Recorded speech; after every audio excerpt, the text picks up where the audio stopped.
Over 85 charities and organizations across the country and here in the Old Pueblo will be highlighted at this year's El Tour de Tucson. And today we're highlighting one TPD officer that has represented one organization for over 10 years.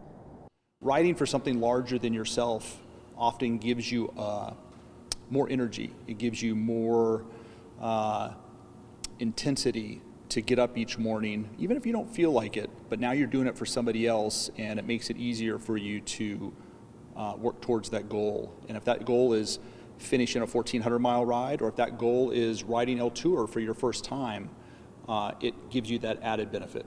That was TPD Officer Chris Potter, the chief pilot for the department's Air Support Unit. And this weekend, he's about to take on his 18th El Tour event. But for 14 of those years, Potter rode his bike in honor of Law Enforcement United. That's an organization that honors and supports families of officers that have died in the line of duty. And it also helps put together National Police Week in Washington, D.C. Potter's experience with Law Enforcement United began when his wife lost her previous partner, a PCSD deputy, in 2005. Years later, Potter and his wife went to National Police Week in 2008, and seeing just how much support families were given, Potter decided to join himself in 2010.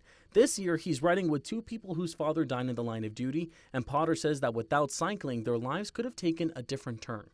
It's meaningful to them because they've related the activity of cycling as a cathartic, rebuilding part of their lives.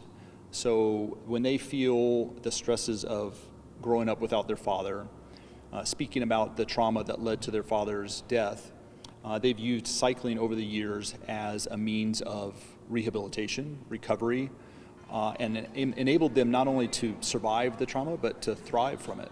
This year, though, Potter is changing things up. After riding for Law Enforcement United since 2010, Potter is adding one more charity to his tool belt.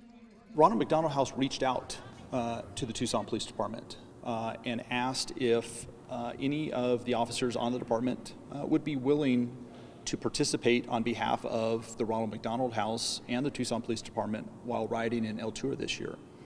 I was anxious to volunteer as fast as I could.